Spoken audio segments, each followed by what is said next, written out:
project. Freaky girl, I'm honest. To level think that's down and know you happy baby. Hapon na noon, nang maisipan kong puntahan ang classmate ko sa bahay nila na hindi naman kalayuan sa school namin. Kaibigan ko rin kasi siya, kagrupo ko sa ginagawa naming project, kaya nagsadya akong dumalaw para na din masabihan siya sa iba pa naming assignment. May talyer nga pala ang tito niyang mekaniko, samantalang ang kuya at airpat niya ay mga jeepney driver. Nalaman ko yon dahil hatid sundo ang classmate ko sa tuwing papasok sa school at uuwi. Minsan na rin akong naisakay ng kuya niya at napapansin kong panay ang sulyap niya sa akin. Anyway, yun nga, dumating ako sa nasabing lugar. Parang walang tao at napansin kong bukas pa ang tarangkahan na gawa sa bakal. Kaya nangasa kong pumasok at tawagin si classmate. Dahil galing nga ako sa school, nakasuot pa rin ng uniform. Medyo malabo ang mata ko, kaya parati ako nakasuot ng salamin. Patuloy pa rin ang palaho ko ng tawag sa pangalan ng classmate ko habang sinusuyod ang buong talyer. May dalawa pang jeepney na katenga lang, ngunit bukas ang hood ng makina. Kaya alam kong may tao ron kahit hindi ko nakikita. Nagulat na lang ako nang ako'y bumaba ng tingin. May nakamasid palang lalaki na nakahiga sa ilalim. Napaatras ako dala ng pagkagimbal. Oh my! Manong! Nakakagulat naman po kayo. Lalo niyang inalabas ang kanyang sarili mula sa ilalim ng jeep na nakahiga sa reefer trolley nito. Bumangon siya at tumayo. Saka lang siya nagsalita pagkatapos. May kasama pang pagkamot sa ulo. Bakit miss? Anong sadya niyo rito? May hinahanap ka? Huminga muna ako ng malalim bago nagsalita. Magandang hapon po. Hanap ko po kasi si Melinda. Nandiyan po ba siya? Absent po kasi siya kahapon. Sasabihin ko lang po sana ang assignment namin. Saka update po sa school project namin. Habang nagsasalita ako, batid ko ang mga malilikot niyang mata na nakatitig sa kabuuan ko. May edad na siya pero hindi naman siya ganong katanda sa itsura niya. Tansya ko nasa 50 ang edad niya, pataas. Wala siyang pangintaas na suot at tanging cargo short lang at tsinelas ang suot niya. Nandilimahid sa grasa ang buong katawan. Madungi siya kung tignan sa itsura niya. Mukhang nagandahan siya sa akin kasi kanina pa siya tulala at hindi kumikibo habang kausap ko siya. Kaya kinaway-kaway ko ang kanyang muka. Hello Manong? May kausap po ba ako? Hindi, kasi sinisipat ko lang yung uniforme mo. Tugma naman sa uniforme ng pamangkin ko. Hindi naman niya sinabi na may maganda siyang classmate. Umiral na naman ang pagiging maharot ko. Hindi ko alam. Bakit medyo kinilig ako sa sinabi ng matanda na to na maganda ako? Ay, palabiro po pala kayo. Kayo po ba si Tito Mel? Nice meeting you po. Ako po si Danny Lee. Danny Lee? Kasing dalisay mo ang pangalan mo. Ako naman si Arnaldo. Ado na lang ang itawag mo sa akin. Sige po, Tito Ado. Ado lang, Danny Lee. Danny na lang po, Ado. At doon nagsalita ang lalaki mula sa likod niya na ikinabigla ni Ado. Ano yun? Walang katapusang batian? Dumidiga ka na naman, Tito, ha? Sa gulat niya, napasubsyup siya sa akin. Naramdaman ko na medyo pinisil niya ang aking katawan na baka hindi naman niya sinasadya, kaya ikinibit balikat ko lang. Kilala ko ang boses na yon at nang makita ko siya, dun ko sinambit ang pangalan niya. Kuya Baste, nakakainis ka. Nadumihan tuloy ako. Ang hirap namang laban nito tuloy. Kiskisan mo lang ng kalamansi yan. Puputi na yan. Ikaw ang maglalaban nito? Oo, akin na. Hubarin mo. Inirapan ko si Kuya Baste, ang panganay na kapatid ng classmate ko. Nasa 36 na edad niya. Kaya hindi ko alam kung paano naging magtito ang dalawang to. Doon naman humingi ng dispensa sa akin si Ado. At humingi rin siya kay Kuya Baste ng sorry. Pasensya na, Danny. Magugulatin kasi ako eh. Bayaran ko na lang yung uniforme mo. O kaya, patahian kita ng bago. Umayos ka kasi, Baste. Humingi ka ng tawad sa kanya. 2 palad ko ang ipinilig ko sa harapan nila upang sabihing okay lang ako. Huwag na po. Ayos lang po ako. Hindi okay yan. Baste, bigyan mo muna ng damit si Danny. Tila tumalima naman si Kuya Baste at nagtungo sa likuran. Sabay bukas ng screen ng pintuan at pumasok. Ilang saglit pa, lumabas na si Kuya Baste. Tanga ng isang bote ng beer at nakita kong may nakasampay na damit sa kanyang balikat. Doon niya ako inalok paglapit sa akin. Inumin mo muna to bago ko ibibigay sa'yo. Ano to? Pilitan? Muling nagsalita si Ado at binulalas ang okasyon. Birthday ko kasi ngayon. Inaapura na lang ang pagkukumpani ng sasakyan para mamaya wala na akong intindihin. Sinusugan pa ni Kuya Baste ang tinuran ni Ado. Kaya wag ang tatanggi at malas yun sa may birthday. Natawa ko sa pagiging makulit ni Kuya Baste. Buti na lang gwapo siya. Kahit malayo ang agwat namin dalawa. O, akin na nga. Kuya ha, grabe ka sa akin. Kinuha kong inabot niyang bote ng serbesa at agad kong tinungga yun. Medyo nagyabang ako at inubos ko ang laman ng bote sa harapan nila. Isinoli ko ang bote kay Kuya Baste pagkatapos kong suminghap at punasan ang bibig ko damit ang likod ng palad ko. Pinaligtad pa ni Baste ang bote, sabay taktak upang siguraduhin naubos ko nga ang laman. Gapatak na lang ang naladlad. Masiba ka pala sa serbesa. Baka naglalakas-lakasan ka lang ha. Wika pa niya. Hindi ko pinansin ang sinabi niya sa akin. Sa halip, hiningi ko na ang damit na nakasabit sa balikat niya. Akin na ang damit na makapagpalit na ako. Sukat ba namang ibato sa mukha ko ang damit na nakasukbit kanina sa balikat niya? Pagkalatag nito, isa pang sando na pambasketball. Umangal ako. Bakit ito? Wala na bang iba? Yan lang ang malinis ko eh. Take it or leave it. O yang marumi mong damit ang susot mo.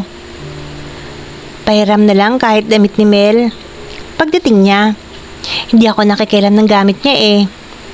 Tinawagan ko si Mel mula sa cellphone ko. Ngunit, out of coverage. Ang laging sumasagot sa cellphone ko. Ano ba yan? Hindi naman niya sinasagot. Nasaan ba kasi siya, kuya? Imbis na sagutin ang tanong ko, nakuha niya pa akong asarin. Nakakayamot na talaga. Ang arte mo naman, Danny. Hindi ka naman kagandahan.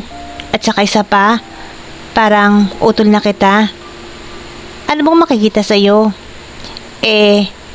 Wala ka na may pagmamayabang. Ah, talaga? Hindi ako maganda? Grabe ka sa akin ha. Hindi ka naman gwapo. Pusit ka. Saka ako, parang kapatid mo.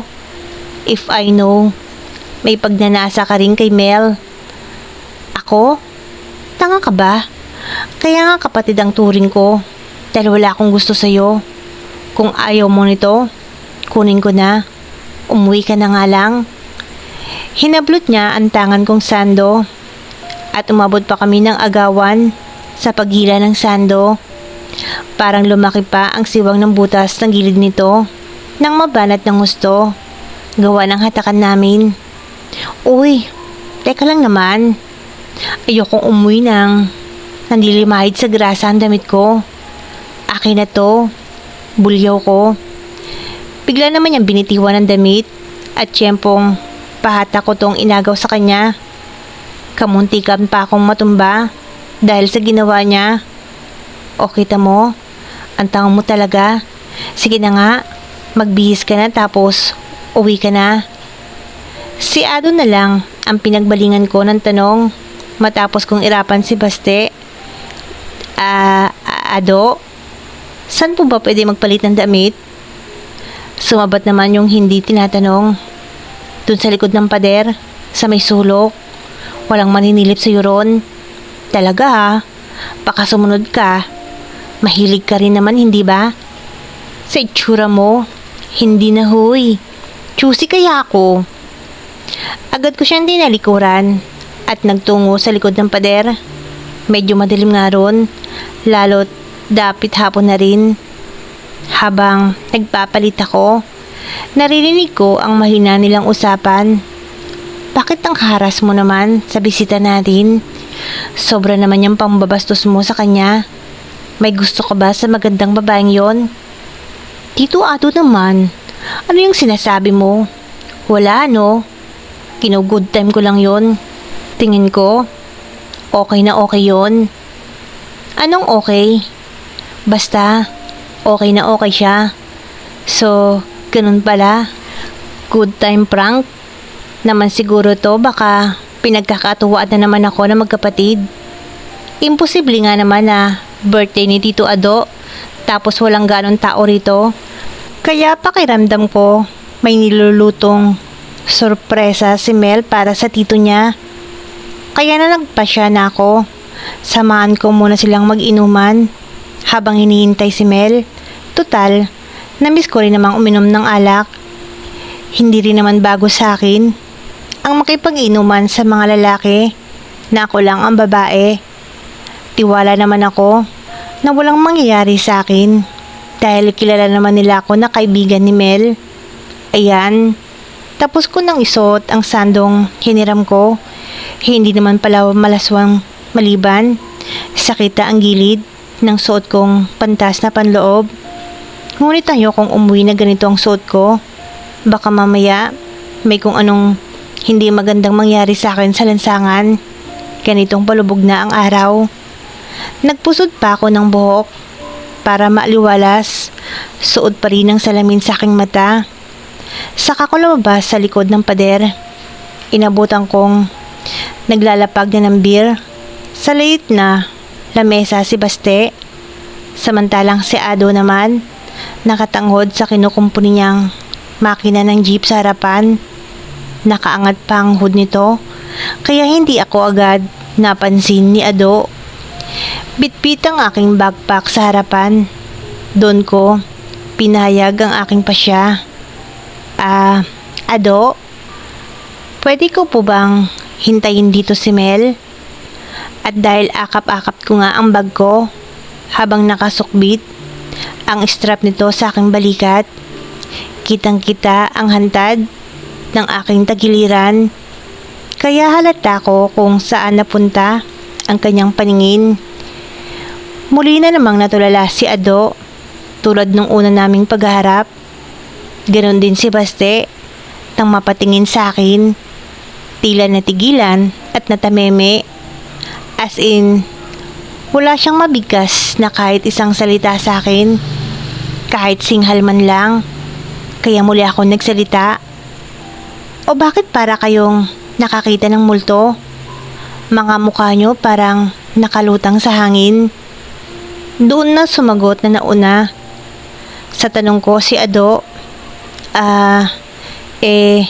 ikaw ang bahala. Kwentuhan na lang tayo para hindi ka mainip habang nainuman kami ni Baste. Oo, tama. Tutal, mahina namang uminom yan. Tsamba lang yung isang bote kanina. Hinahamon talaga ako ni Baste sa inuman. Pues, palagan natin yan. Baka naman ikaw ang tumumbagad. Ni parang tubig lang ang iniinom ko sa beer kanina. Ang tabang nga eh. Sigurado ba na beer yun o tubig? Ewan. Pero isa lang ang sinisigurado ko. Masamang malasing si Tito Ado ko. Ikaw, Baste, pati ako'y dinadamay mo sa kalokohan mo. Matapos sawayin ni Ado si Baste, kinausap niya ako. Sigurado ka ba? May hinihintay kaming dalawang kasamang lalaki. Pagdating, pakilala ko sa'yo. Bumili kasi yun ng pulutan at pansit para ipagdiwang nga daw ang birthday ko. Happy birthday, Ado. Ilang taon na po ba kayo? 55 na ako. Nauubos na nga ang buhok ko eh. At naupo kami sa harap ng munting lamesa. Pinagmuksan muli ako ng isang malamig na bote ni Baste. At agad namang inabot yon, sabay tungga ng kaunti. Pinuna naman ni Baste ang pag-inom ko. Lakas mo ha. Tignan natin. Ilang sandali pa, dumating na rin ang dalawang lalaki na sinasabi ni Ado kanina at pinakilala niya sa akin ang dalawa. Danny, sila ang sinasabi ko sa iyo. Siya si Kaloy, ang barker, saka si Mikoy, ang isa ko pang mekaniko. Hello, Miss Beautiful. Ani ni Kaloy, sabay kamay sa akin. Hi, Danny ba? Shota ka ba ni Baste? Diretsa ang tanoy ni Mikoy nang nakipagkamay sa akin. Sabay namin ni Baste na maring pinabulanan ang panguusisa ni Mikoy. Hindi no, walang pag-asa sa akin yan. Dagdag ko pa. Aba, lalo naman ako. Saka wala ka namang naging boyfriend kahit minsan. Choosy kasi ako. Uwe, hindi nga. Baka nga wala ka pang karanasan sa kamunduhan eh. Yun ang akala mo. Pagyayabang ko pa. Pustahan tayo. Wala ka pang karanasan sa kamunduhan. Mahalay na payag ni Baste. Humingi naman ng paumanhin si Ado. Pasensya ka na. Medyo lasing na ata si Baste. Mahina kasing uminom yan eh. Pati mo na lang ibabayang bag mo.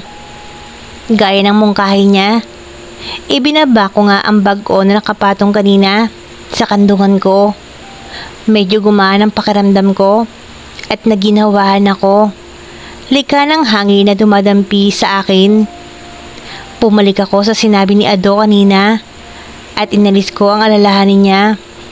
Naku, wag po kayong mag-alala. Sanay na po ako dyan. Naupo sa kanan tabi ko si Kaloy at Mikoy. Pagkalapag nila ng pansit na nasa maliit na bilao at isang supot na lechon na lempo. Subalit ako yata ang napiling pulutan ng kanilang mga mata. Kaya napalipat ako sa kabilang dako katabi ni Baste. Kahit papano sa kanilang lahat, kay Baste ako komportable dahil sa matagal ko na siyang kakilala at lihim na hinahangaan bukod sa kanyang kagisigan. Hinayaan naman niya akong tumabi sa kanya at nagsimula na ang selebrasyon ni Ado sa kanyang ika-55 na kaarawan. Walang cake na maaring patungan ng kandila upang tunyahi pa ng sindi at humiling ng anumang kagustuhan niya. Ngunit ganun pa nga ata ang matatanda. Baliwala nang ipagdiwang pa nila ang kanilang kaarawan. Bunsod sa umano na nadagdagan lang ang kanilang mga gulang. Sa halip, inangat nila ang kanilang mga bote ng beer sa ere at nagsiawitan ng maligayang bati. Medyo nailang ako na sumunod sa kanila. Nahalatang hinihintay nilang idikit ko ang bote ko sa kanila dahil sa suot kong basketball jersey. Kanina ko pa kasi napapansin ang mga nakanuluwa nilang mga mata na inaabangan ang pagluwa ng aking kaputian. Humigop muna ako ng kaunti, pampalakas ng loob, sabay toast sa kanilang mga bote. Doon, nagkalasingan ang mga babasagin tunog ng mga bote. Pagkadakay, uminom kami agad hanggang sa naubos ang laman ng bote.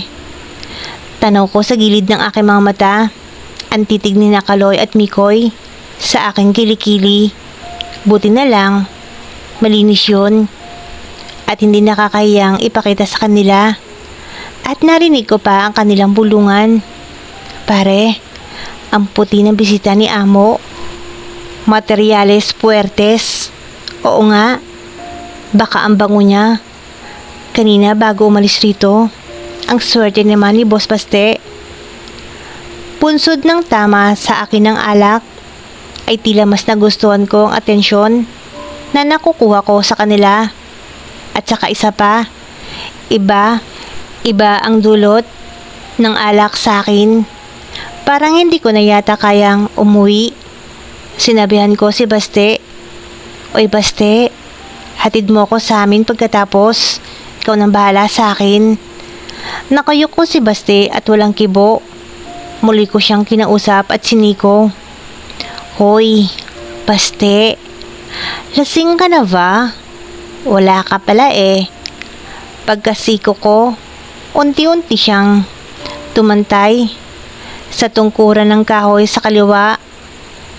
Out cold na nga si Baste. Sa taranta ko, bigla ko siyang pinitsurahan at niyugyog upang magising. "Baste naman, huwag ka namang magbiro ng ganyan. One down." Biro pa ni Mikoy. Madali talagang malasing yan si Baste. Yan talaga ang pinakamahinang uminom sa amin. Subalit yan din ang pinakamalakas mag-aya. Paliwanag naman ni Ado. Suminghal pa si Baste matapos ko siyang yugyugin. Hindi ko inaasahan ang sumunod na tagpo.